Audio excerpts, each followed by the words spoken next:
दशरथ के जाए। हम कौशलेश दशरथ जी के बेटे हैं। हम पितु वचन मानी बन आए।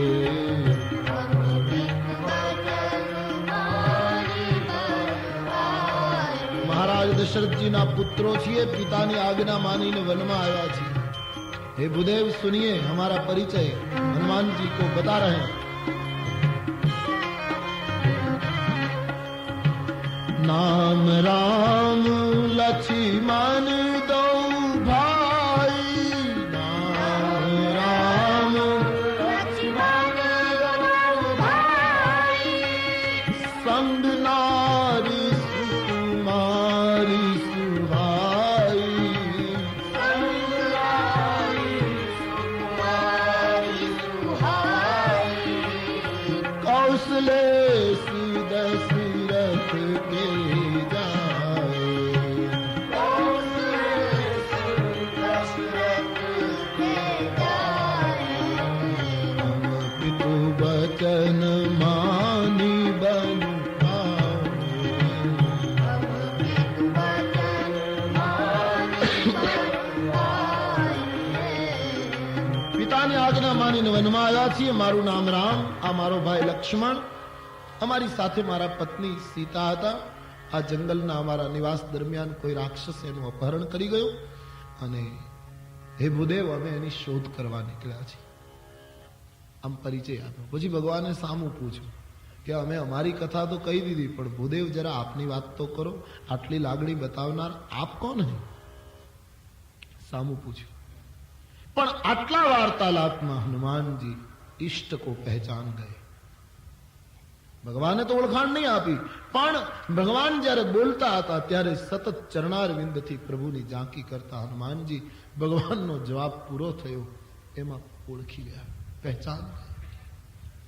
અને જ્યાં ભગવાનને ઓળખી ગયા હનુમાનજી, એ જ ક્ષણે તુલસીજી કહે પોતાનું જે બ્રાહ્મણ રૂપ હતું એ ફેંકી દઈ અને હવે અંજની नंदन पवन तनय रुद्रावतार महाराज हनुमंत जी अपने असल रूप में, अपने मूल रूप में प्रकट हो गए। बोलिए हनुमान जी महाराज। अपने मूल रूप में हनुमान जी प्रकट परमात्मा के चरणों में गिर पड़े। खातरी थई गई कि आ तो मारा इष्टदेव जेनी शोध माटे हूँ निकळ्यो छूं ये परमात्मा पोते ज छे। एकदम पग पकड़ी लीधा। चाहत मुनि संता कमला कंता बन दर्शनता, पा गए परमात्मा को। मेरे इष्टदेव हैं जिसकी तलाशी में मैं घूम रहा था।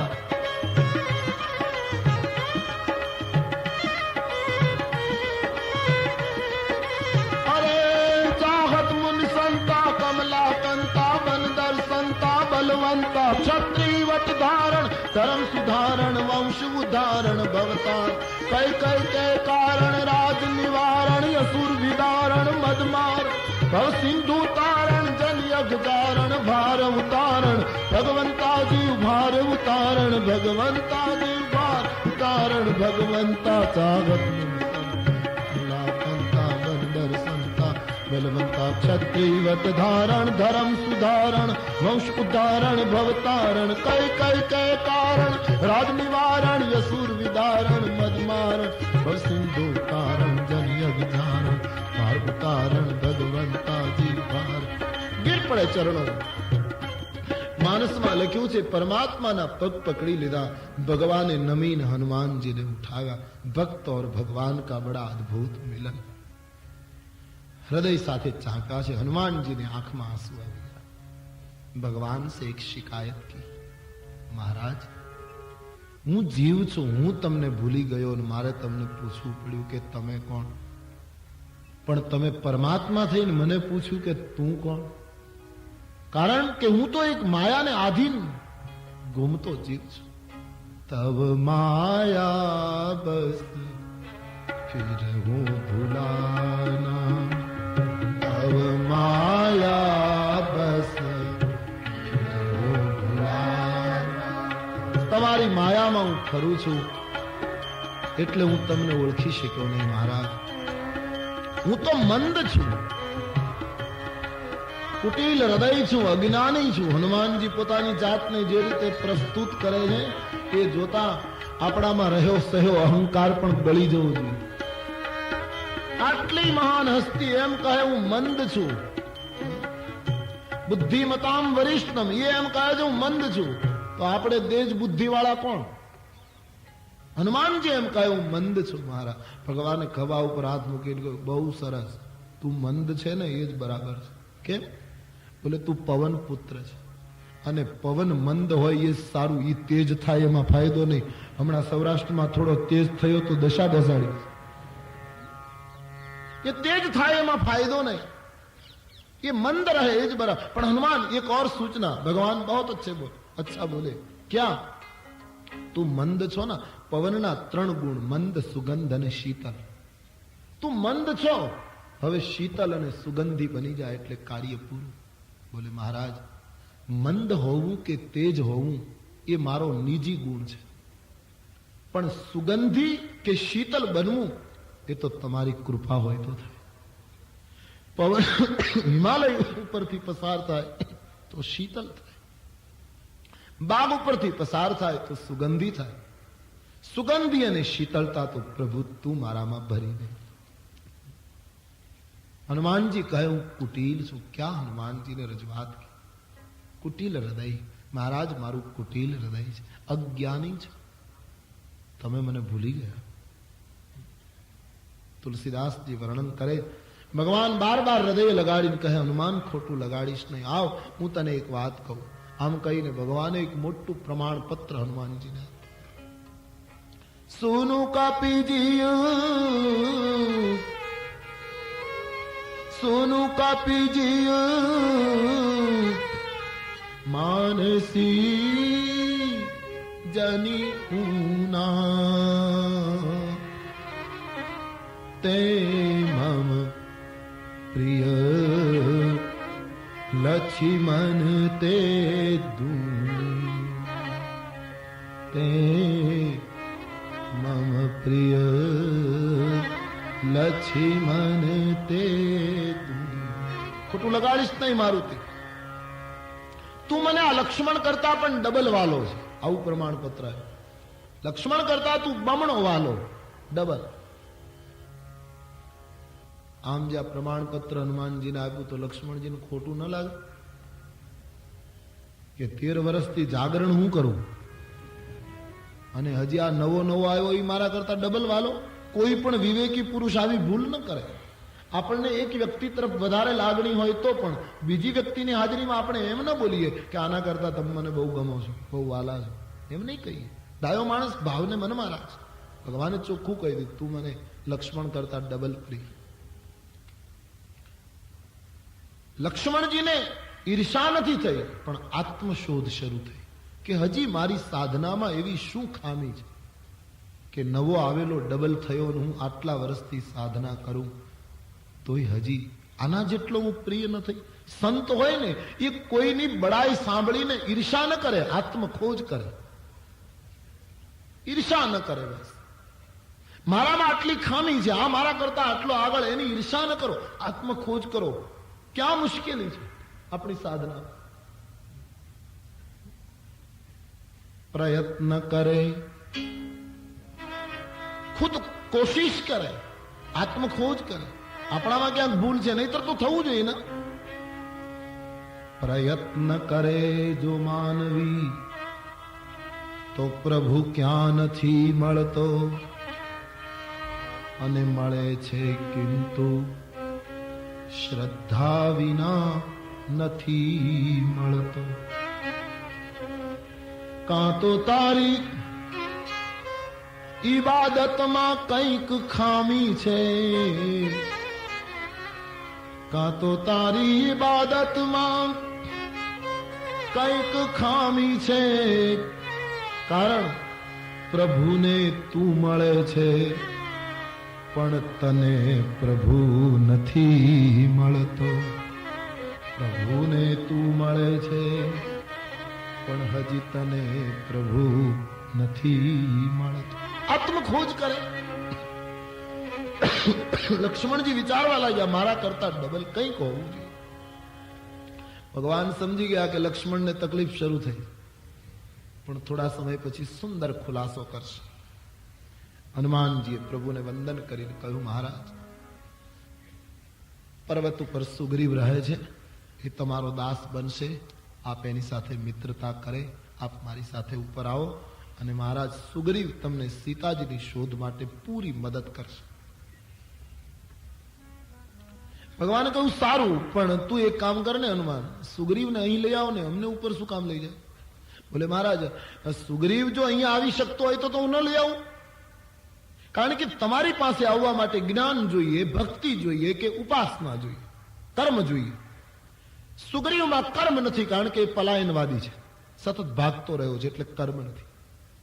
સુગ્રીવમાં જ્ઞાન પણ નથી, કારણ કે જ્ઞાનનો અર્થ એવો છે કે બધામાં બ્રહ્મનું દર્શન થાય. ત્યારે આ સુગ્રીવને તો તમારામાંય બ્રહ્મ નથી દેખાતો. એને તો મને હમણાં એમ કહ્યું, પઠવા બાલી હોય મન મેલા, આ વાલીના મોકલેલા કોઈ મન મેલા. એને બધામાં તો ઈશ્વર ક્યાંથી દેખાય? ખુદ ઈશ્વરમાં ઈશ્વર નથી દેખાતો, એટલે જ્ઞાન પણ નથી. પલાયનવાદી છે, ભાગવાની વૃત્તિ છે, એટલે કર્મ પણ નથી. અને મહારાજ વચન ચૂકે છે, સ્વાર્થી છે, પ્રલોભન છે, ભોગમાં ભોગ તરફ આસક્તિ છે, એટલે એનામાં ઉપાસના પણ નથી, ભક્તિ નથી. તો એ તો તમારી પાસે આવી શકે એમ છે જ નહીં, કારણ કે અપંગ છે આ માણસ. તો તમે જ આવો મહારાજ. ભગવાને કહું, સારું, હું એની સાથે દોસ્તી બાંધીશ, હું સ્વીકારીશ, પણ થોડોક તો નીચે લઈ આવો. હનુમાનજીએ કહ્યું, તો તમારો સિદ્ધાંત ખોટો પડશે. શું? સુગ્રીવ માટે વકીલાત કરી છે હનુમાનજી. કેટલો બચાવ કર્યો છે આ માણસનો. એક વખત એનો આશ્રય કરી લે, એને કેટલો આધાર આપે છે હનુમાનજી. કેટલી દલીલો એના માટે કરી. કહ્યું, મહારાજ, એને નીચે લાવવામાં તમારો સિદ્ધાંત તૂટશે. કેમ?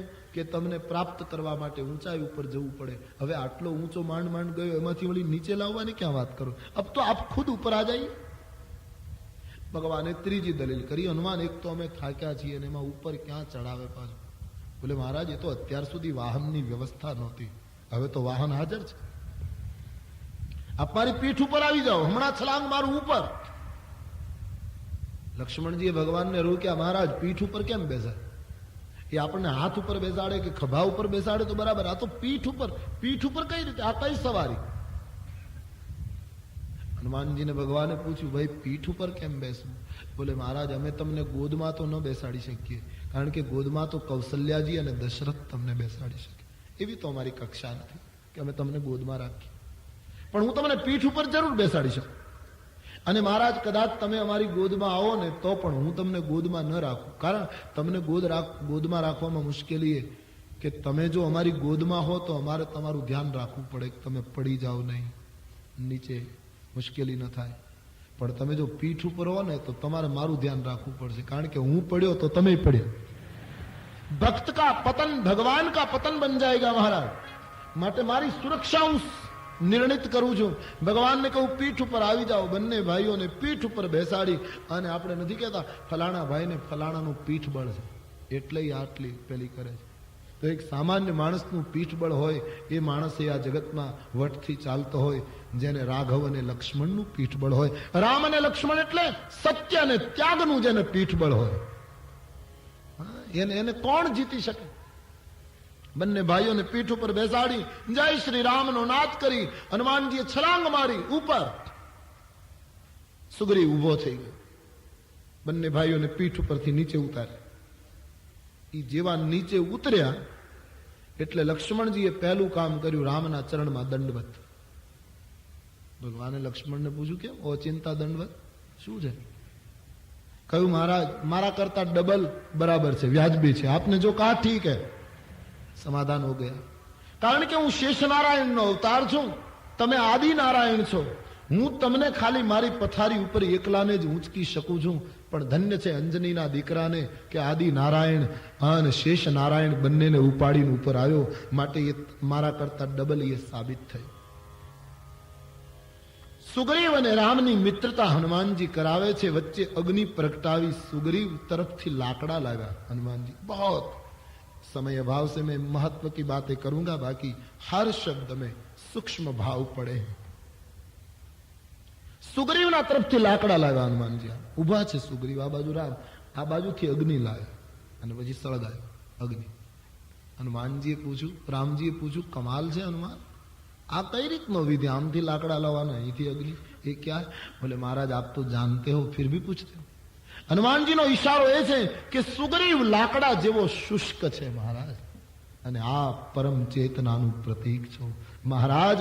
આ જીવમાં ચેतना निर्माण करो. हर लकड़ी में अग्नि होती है, उपनिषद कहती है, પણ એને પ્રગટાવનારું કોઈ માધ્યમ જોઈએ, કોઈ સંત જોઈએ, કોઈ મહાપુરુષ જોઈએ. મહારાજ આનામાં ચેતના પ્રગટાવો.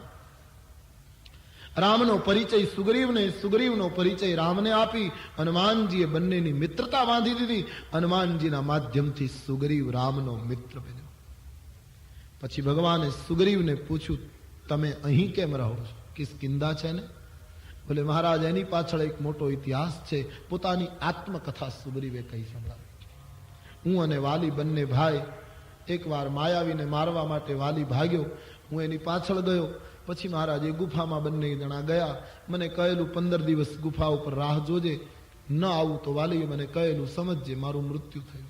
હું 1 મહિના સુધી ઊભો રહ્યો, પણ વાલી બહાર ન આવ્યો. લોહીની ધારા નીકળી.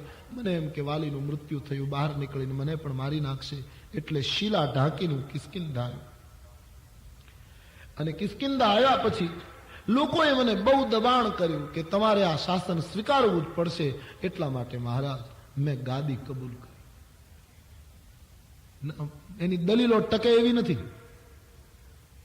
સુગ્રીવ એને એમ કહ્યું કે હું કિષ્કિંધા આવ્યો, મેં માન્યું કે વાલી મૃત્યુ પામ્યો છે, એટલે મેં ગુફા ઉપર શીલા ઢાંકી દીધી. કિષ્કિંધા આવ્યો એટલે લોકોએ બહુ દબાણ કર્યું કે તમે ગાદી ઉપર બેસી જાઓ. લોકોએ દબાણ કર્યું તો સુગ્રીવની ફરજ નહોતી કે અંગદને એમ કહે કે યુવરાજ તું છે, વારસદાર તું છે. નીતિમત્તા એ હતી કે અંગદને શાસન આપવું જોઈએ, પણ સુગ્રીવ એમ બોલ્યો, બહુ દબાણ કર્યું એટલે પછી હું બેસી ગયો. આજે પણ લોકો આવું નથી કહેતા. અમારી ઈચ્છા નહોતી, પણ મિત્રોનો બહુ આગ્રહ, બહુ દબાણ થયું એટલે હું. સુગ્રીવની દલીલ આજના સંદર્ભમાં બરાબર દેખાય છે. મને પરાણે બેસાડ્યો ગાદી ઉપર. થોડા દિવસ મેં શાસન કર્યું. ત્યાં વાલી જીવતો નીકળ્યો. એને મને ખૂબ માર્યો, મારું બધું લઈ લીધું, અને મારી પત્નીને પણ લઈ ગયો. મહારાજ હું જ્યાં જાઉં ત્યાં વાલી મારી પાછળ ફરે છે. આ એક જ પર્વત આ ભૂમંડળ ઉપર એવો છે, અહીં વાલીને શાપ છે એટલે આવી શકતો નથી. આ પર્વત ઉપર મારી સલામતી, બાકી જ્યાં જાઉં ત્યાં મારો પીછો વાલી કરે. આનો ખુલાસો વિનય પત્રિકામાં આપ્યો છે, બહુ સુંદર હે. કે સુગ્રીવ જ્યાં જાય ત્યાં વાલી એનો પીછો કરે, અને આ ઋષિમુખ પર્વત ઉપર એ સુગ્રીવ આવ્યો પછી એને વાલી કંઈ કરી શકતો નથી. આનો અર્થ સુગ્રીવ એ જીવ છે અને વાલી એ કર્મ છે. હું ને તમે ગમે ત્યાં જગતમાં જઈએ, કર્મ આપણો પીછો કરે છે.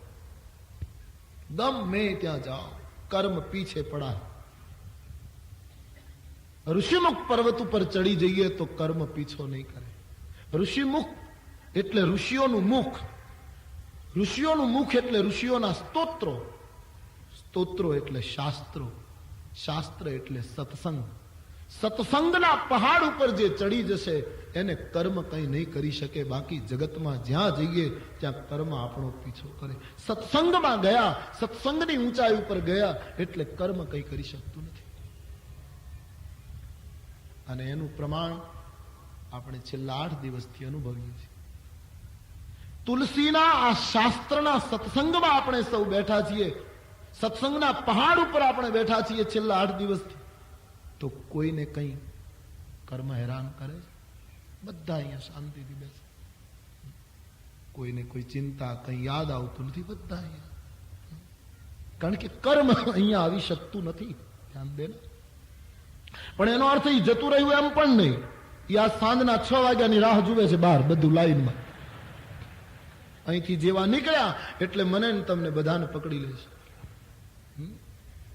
ગામડાઓમાં માલ ઢોરને, ભેંસ ગાયને પેલી બગાઉ થાય, કાન પાસે જીવડા થાય, બગાઉ બહુ કરડે.